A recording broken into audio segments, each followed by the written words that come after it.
ನಮಸ್ಕಾರ ಸ್ನೇಹಿತರೆ, ನಮ್ಮ ಮೈಥಾಲಜಿ ಮೀಟ್ಸ್ ಮೀ ಚಾನೆಲ್ಗೆ ನಿಮಗೆಲ್ಲರಿಗೂ ಆದರದ ಸ್ವಾಗತ. ನಮ್ಮ ಭಾರತ ದೇಶದ ಪವಿತ್ರ ಭೂಮಿಯಲ್ಲಿ ಅನೇಕ ಕ್ಷೇತ್ರಗಳಿವೆ. ಆದರೆ ಒಂದೇ ಒಂದು ಕ್ಷೇತ್ರ ಮಾನವನ ಜೀವನದ ಯುದ್ಧಕ್ಕೋ ಮತ್ತು ಮನಸ್ಸಿನ ಗೊಂದಲಕ್ಕೋ ಧರ್ಮದ ಜಯಕ್ಕೋ ಪ್ರತೀಕವಾಗಿದೆ. ಅದುವೇ ನಮ್ಮ ಕುರುಕ್ಷೇತ್ರ. ಇದು ಕೇವಲ ಯುದ್ಧ ಭೂಮಿ ಅಲ್ಲ, ಇದು ಧರ್ಮ ಮತ್ತು ಅಧರ್ಮದ ನಡುವೆ ನಡೆದ ಮಹಾ ಸಂಗ್ರಾಮದ ನೆಲೆಯ ಸ್ಥಾನವಾಗಿದೆ.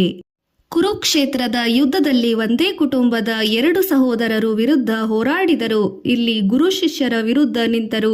ಇಲ್ಲಿ ಬಾಣಗಳ ಶಬ್ದಕ್ಕಿಂತ ಹೆಚ್ಚಾಗಿ ಕೇಳಿಕೊಂಡಿದ್ದು ಶ್ರೀಕೃಷ್ಣನ ಭಗವದ್ಗೀತೆಯ ಅಮೃತವಾಣಿ. ಈಗ ನಾವು ಕುರುಕ್ಷೇತ್ರದ ಸಂಪೂರ್ಣ ಸತ್ಯ, ಪೌರಾಣಿಕ ಕತೆ, ಮಹಾಭಾರತದ ಯುದ್ಧ, ಅದರ ನೀತಿ ಪಾಠ, ಸಾಂಸ್ಕೃತಿಕ ಮಹತ್ವ ಎಲ್ಲವನ್ನು ತಿಳಿದುಕೊಳ್ಳೋಣ ಬನ್ನಿ. ಕುರುಕ್ಷೇತ್ರ ಎಂದರೇನು? ಕುರುಕ್ಷೇತ್ರ ಎಂದರೆ ಇಂದಿನ ಭಾರತದ ಹರಿಯಾಣ ರಾಜ್ಯದಲ್ಲಿ ಇರುವ ಪವಿತ್ರ ಸ್ಥಳ. ಇದನ್ನು ಪ್ರಾಚೀನ ಗ್ರಂಥಗಳಲ್ಲಿ ಧರ್ಮಕ್ಷೇತ್ರೆ, ಕುರುಕ್ಷೇತ್ರೆ ಎಂದು ಸಹ ಕರೆಯಲಾಗಿದೆ. ಭಗವದ್ಗೀತೆಯ ಮೊದಲ ಶ್ಲೋಕದಲ್ಲಿ ಧೃತರಾಷ್ಟ್ರನು ಕೇಳುತ್ತಾನೆ, ಧರ್ಮಕ್ಷೇತ್ರೆ ಕುರುಕ್ಷೇತ್ರೆ ಸಮವೇತ ಯೋತ್ಸವ. ಅರ್ಥ: ಧರ್ಮದ ಭೂಮಿಯಾದ ಕುರುಕ್ಷೇತ್ರದ ಯುದ್ಧಕ್ಕೆ ಬಂದವರು ಏನು ಮಾಡಿದರು? ಈ ಕ್ಷೇತ್ರವು ಕುರುಕ್ಷೇತ್ರದ ಮಹತ್ವವನ್ನು ಹೇಳುತ್ತದೆ. ಕುರು ಎಂಬುದು ರಾಜ್ಯವಂಶದ ಹೆಸರು. ಕ್ಷೇತ್ರ ಎಂದರೆ ಭೂಮಿ ಅಥವಾ ನೆಲೆ, ಅಂದರೆ ಕುರುವಂಶದ ನೆಲೆ ಕುರುಕ್ಷೇತ್ರ. ಈ ಪ್ರದೇಶವನ್ನು ರಾಜ ಕುರು ಮಹಾರಾಜನು ತಪಸ್ಸಿನಿಂದ ಪವಿತ್ರಗೊಳಿಸಿದ್ದಾನೆ ಎಂಬ ಪುರಾಣದ ಪ್ರಸಂಗಗಳಿವೆ. ಯಾಕೆ ಯುದ್ಧ ನಡೆಯಿತು? ಮಹಾಭಾರತದ ಯುದ್ಧವು ಸಾಮಾನ್ಯ ಯುದ್ಧವಲ್ಲ. ಇದು ಒಂದೇ ಕುಟುಂಬದೊಳಗಿನ ಕಲಹದಿಂದ ಶುರುವಾದರೂ ಅಂತಿಮವಾಗಿ ಧರ್ಮ ರಕ್ಷಣೆಗೆ ನಡೆದ ಯುದ್ಧ. ಪಾಂಡವರು: ಯುಧಿಷ್ಠಿರ, ಭೀಮ, ಅರ್ಜುನ, ನಕುಲ ಮತ್ತು ಸಹದೇವ. ಕೌರವರು: ದುರ್ಯೋಧನನ ನೇತೃತ್ವದ 100 ಸಹೋದರರು. ರಾಜಪಾಲನೆಯ ಹಕ್ಕು ಪಾಂಡವರಿಗೆ ಇದ್ದರೂ ಸಹ ದುರ್ಯೋಧನನ ಲೋಭದಿಂದ ಅದನ್ನು ಕೊಡಲಿಲ್ಲ. ಅವನು ಮಾಡಿದ ತಪ್ಪುಗಳು ಹಲವು. ಪಾಂಡವರನ್ನು ಲಾಕ್ಷಾಗೃಹದಲ್ಲಿ ಸುಡಲು ಪ್ರಯತ್ನ ಮಾಡಿದ. ಜೂಜಾಟದಲ್ಲಿ ಮೋಸ ಮಾಡಿ ದ್ರೌಪದಿಯನ್ನು ಅಪಮಾನ ಮಾಡಿದ. ವನವಾಸಕ್ಕೆ 13 ವರ್ಷ ಕಳುಹಿಸಿದ. 5 ಗ್ರಾಮಗಳನ್ನು ಕೊಡದೆ ಹಠ ಹಿಡಿಯುವುದು. ಶ್ರೀಕೃಷ್ಣನು ಶಾಂತಿದೂತನಾಗಿ ಹೋದರೂ ದುರ್ಯೋಧನನು ಒಪ್ಪಲಿಲ್ಲ. ಆದ್ದರಿಂದ ಯುದ್ಧ ಅನಿವಾರ್ಯವಾಯಿತು. ನೀತಿ ಪಾಠ: ಅಹಂಕಾರ, ಲೋಭ, ಮದ, ಮತ್ಸರ, ಅನ್ಯಾಯ ಇದು ಕುಟುಂಬವನ್ನೇ ನಾಶ ಮಾಡುತ್ತದೆ. ಯುದ್ಧಕ್ಕೂ ಮುನ್ನ ಅರ್ಜುನನ ಸಂಕಟ. ಯುದ್ಧ ಭೂಮಿಯಲ್ಲಿ ಅರ್ಜುನ ತನ್ನ ಬಂಧುಗಳು, ಗುರುಗಳು, ಸ್ನೇಹಿತರನ್ನು ಕಂಡನು. ಒಂದು ಕಡೆ ಭೀಷ್ಮ, ಇನ್ನೊಂದು ಕಡೆ ದ್ರೋಣಾಚಾರ್ಯ, ಮತ್ತೊಂದು ಕಡೆ ಕರ್ಣ. ಅರ್ಜುನನ ಕೈಯಲ್ಲಿದ್ದ ಗಾಂಡೀವ ಕೆಳಗೆ ಬಿತ್ತು.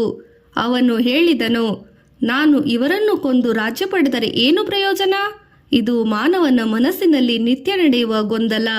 ಅಂದಾಗ ಶ್ರೀಕೃಷ್ಣನು ಹೇಳಿದನು, ಭಗವದ್ಗೀತೆಯ ಉಪದೇಶ: ಆತ್ಮ ಅಮರ, ದೇಹ ನಾಶವಾಗುತ್ತದೆ. ಕರ್ತವ್ಯದಿಂದ ಹಿಂದೆ ಸರಿಯಬಾರದು. ಫಲದ ಆಶೆ ಬಿಟ್ಟು ಕೆಲಸ ಮಾಡಬೇಕು. ಸತ್ಯದ ಪರ ನಿಲ್ಲಬೇಕು. ಕರ್ಮಣ್ಯೇವಾಧಿಕಾರಶೇ ಮಾ ಫಲೇಶು ಕದಾಚನ.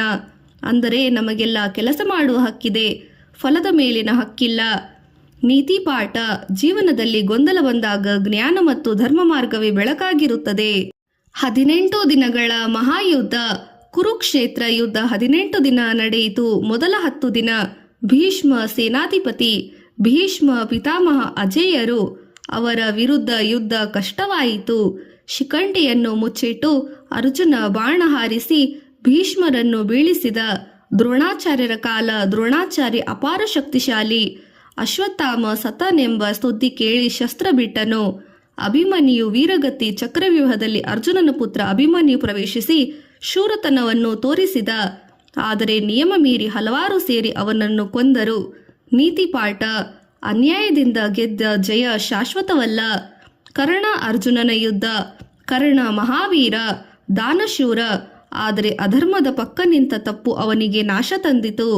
ಅರ್ಜುನ ಕರ್ಣನನ್ನು ಸೋಲಿಸಿದನು. 18ನೇ ದಿನ ಭೀಮನು ಗದಾಯುದ್ಧದಲ್ಲಿ ದುರ್ಯೋಧನನನ್ನು ಸೋಲಿಸಿದ. ಯುದ್ಧ ಮುಗಿಯಿತು. ಯುದ್ಧದ ನಂತರದ ಸತ್ಯ: ಪಾಂಡವರು ಗೆದ್ದರೂ ಸಂತೋಷ ಇರಲಿಲ್ಲ. ಏಕೆಂದರೆ ಅನೇಕ ಬಂಧುಗಳು ಸತ್ತಿದ್ದರು. ವಂಶಗಳು ನಾಶವಾಗಿದ್ದವು. ತಾಯಂದಿರು ವಿಧವೆಯಾಗಿದ್ದರು. ಮಕ್ಕಳಿಗೆ ತಂದೆ ಇರಲಿಲ್ಲ. ಯುಧಿಷ್ಠಿರನು ವಿಷಾದಗೊಂಡನು. ಇಲ್ಲಿ ಮಹಾಭಾರತ ಹೇಳುವ ಮಹಾಸತ್ಯ: ಯುದ್ಧದಲ್ಲಿ ಯಾರೂ ನಿಜವಾಗಿ ವಿಜೇತರಲ್ಲ. ಅಗತ್ಯವಿದ್ದಾಗ ಮಾತ್ರ ಧರ್ಮಕ್ಕಾಗಿ ಹೋರಾಡಬೇಕು. ನೀತಿ ಪಾಠ: ಶಾಂತಿ ಯುದ್ಧಕ್ಕಿಂತ ಶ್ರೇಷ್ಠ. ಆದರೆ ಅನ್ಯಾಯದ ಎದುರು ಮೌನ ತಪ್ಪು. ಕುರುಕ್ಷೇತ್ರದ ಸಾಂಸ್ಕೃತಿಕ ಮಹತ್ವ. ಇಂದು ಕುರುಕ್ಷೇತ್ರ ಯಾತ್ರಾ ಕ್ಷೇತ್ರವಾಗಿದೆ. ಅಲ್ಲಿ ಪವಿತ್ರ ಸ್ಥಳಗಳು, ಬ್ರಹ್ಮ ಸರೋವರ ಗೀತೋಪದೇಶದಲ್ಲಿ ಸ್ಥಳವೆಂದು ನಂಬಿಕೆ ಇದೆ. ಸನ್ನಿಹಿತ ಸರೋವರ, ಅನೇಕ ದೇವಾಲಯಗಳು. ಸೂರ್ಯಗ್ರಹಣ ಸಮಯದಲ್ಲಿ ಲಕ್ಷಾಂತರ ಜನ ಸ್ನಾನಕ್ಕೆಂದು ಹೋಗುತ್ತಾರೆ. ಭಾರತೀಯ ಸಂಸ್ಕೃತಿಯಲ್ಲಿ ಕುರುಕ್ಷೇತ್ರದ ಪ್ರಭಾವ.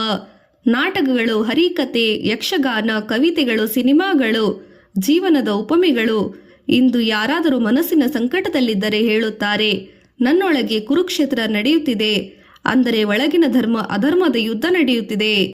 ನಿತ್ಯ ಜೀವನಕ್ಕಿನ ಪಾಠ. ಕುರುಕ್ಷೇತ್ರ ನಮಗೆ ಕಲಿಸುವುದು ಲೋಭ ನಾಶಕ್ಕೆ ಕಾರಣ. ಇದಕ್ಕೆ ಉದಾಹರಣೆ ದುರ್ಯೋಧನ. ಜ್ಞಾನವಿಲ್ಲದ ಶಕ್ತಿ ಅಪಾಯಕಾರಿ. ಅಧರ್ಮದ ಜೊತೆ ಶಕ್ತಿ ಇದ್ದರೂ ಸೋಲು ಖಚಿತ. ಒಳ್ಳೆಯವರು ಅಧರ್ಮದ ಕಡೆ ಇದ್ದರೆ ಕಷ್ಟ. ಕರ್ಣ. ಜೀವನದ ಪಾಠ. ಕರ್ತವ್ಯ ಮುಖ್ಯ. ಅರ್ಜುನನಿಗೆ ಕೃಷ್ಣ ಹೇಳಿದ ಮಾರ್ಗ. ಧರ್ಮ ಕೊನೆಗೆ ಗೆಲ್ಲುತ್ತದೆ. ಕುರುಕ್ಷೇತ್ರ ಒಂದು ಯುದ್ಧಭೂಮಿ ಅಲ್ಲ, ಇದು ಪ್ರತಿಯೊಬ್ಬರ ಮನಸ್ಸಿನೊಳಗಿನ ಯುದ್ಧದ ಪ್ರತೀಕ.